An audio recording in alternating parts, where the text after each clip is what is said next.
அனைவருக்கும் வணக்கம்.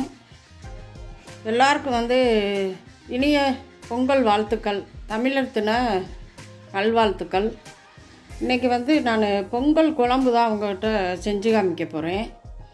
அதுக்கு என்னென்ன காய் வாங்கி வச்சுருக்கேன், அதை எப்படி செய்கிறது அப்படின்னு சொல்லிட்டு வாங்க பார்க்கலாம்.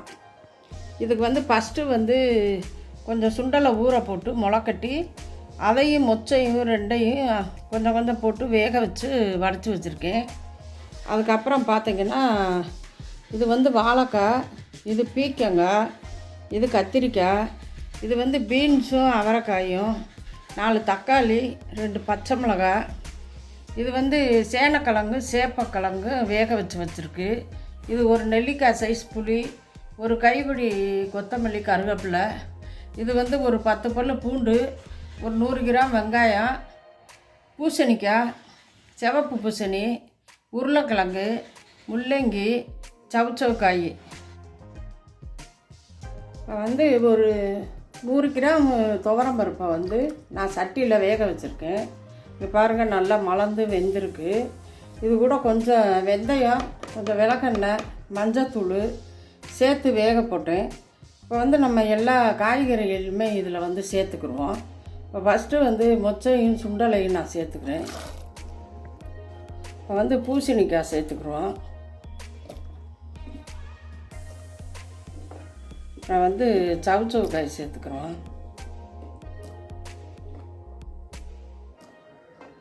அப்புறம் உருளைக்கிழங்கு சேர்த்துக்கலாம்.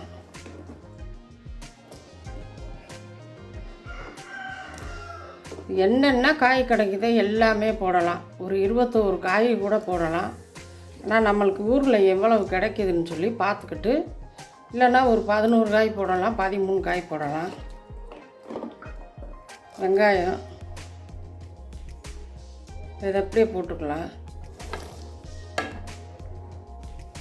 பச்சை மிளகாய், அவரைக்காயும் பீன்ஸும் போடுறேன்.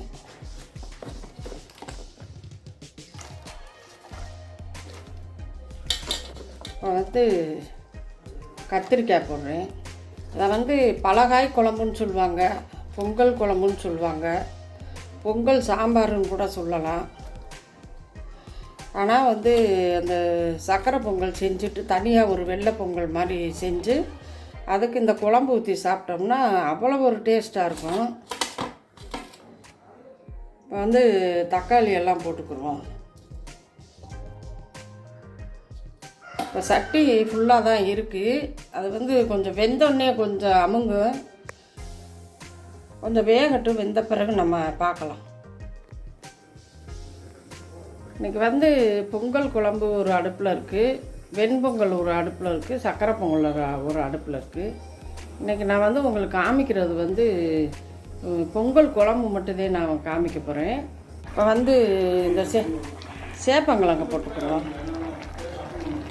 இது சேனக்கிழங்கு, இதை ரெண்டையுமே வேக வச்சுட்டேன்.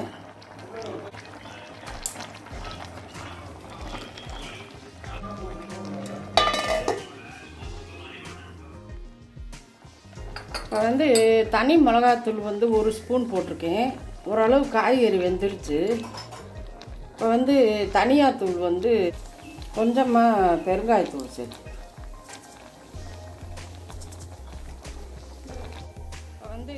தனியாத்தூள் 1 ஸ்பூனு, குழம்பு மிளகாத்தூள் 1 ஸ்பூனு போட்டிருக்கேன். இப்போ இதை கொஞ்சம் மிக்ஸ் பண்ணிக்கலாம். கொஞ்சம் நேரம் வேகட்டும் பார்ப்போம். இந்த ஸ்டேஜில் நம்ம ஒரு மாங்காய் துண்டு 2 துண்டை சேர்த்துக்கலாம். கொத்தமல்லி கருவேப்பிலை 1 கைப்பிடி சேர்த்துக்குவோம். இப்போ இந்த இதெல்லாம் கொஞ்சம் நேரம் வேகட்டும், வெந்த பிறகு பார்க்கலாம். லாஸ்ட்டில் புளி ஊற்றணும். இப்போ காயெல்லாம் ஓரளவுக்கு முக்கால்வாசி வெந்துருச்சு. இந்த ஸ்டேஜில் நம்ம கரைச்சி வச்ச புளியை சேர்த்துக்கலாம். இப்போ இதுக்கு தேவையான அளவு உப்பை சேர்த்து, இப்போ குழம்பு மூடி வச்சுருவோம். கொஞ்சம் நேரம் வேகட்டும், வெந்த பிறகு எப்படி இருக்கும் பார்க்கலாம். இப்போ குழம்பு நல்லா பக்குவமாக வெந்துருச்சு. இப்போ இதுக்கு தாளித்து கொட்டிக்கிறோம். எண்ணெய் சூடாயிடுச்சு. கடுகு சீரகமும் இதில் சேர்த்துக்கிறோம். இந்த கருவேப்பிலை சேர்த்துக்கிறோம். இந்த வரமிளகாய் சேர்த்துக்கிறோம்.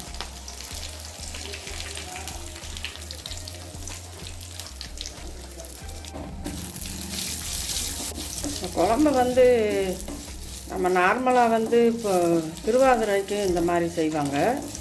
பொங்கலுக்கு இந்த குழம்பு வைக்கலாம். இது மீதி இருந்தால் நாளைக்கு சூடு பண்ணி சாப்பிட்லாம். இட்லி தோசைக்கு மதிய சாப்பாட்டுக்கும் வச்சுக்கலாம். ஒரு 2 நாள் சாப்பிட்லாம்.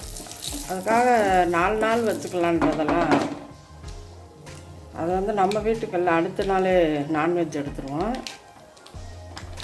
இது எப்படி 4 நாளைக்கு வச்சு சாப்பிட முடியும்? சொல்கிறது பெரிய குடும்பமாக இருந்தால் இதை வச்சு சாப்பிடுவாங்க. சுண்ட வச்சு சாப்பிடுவாங்க.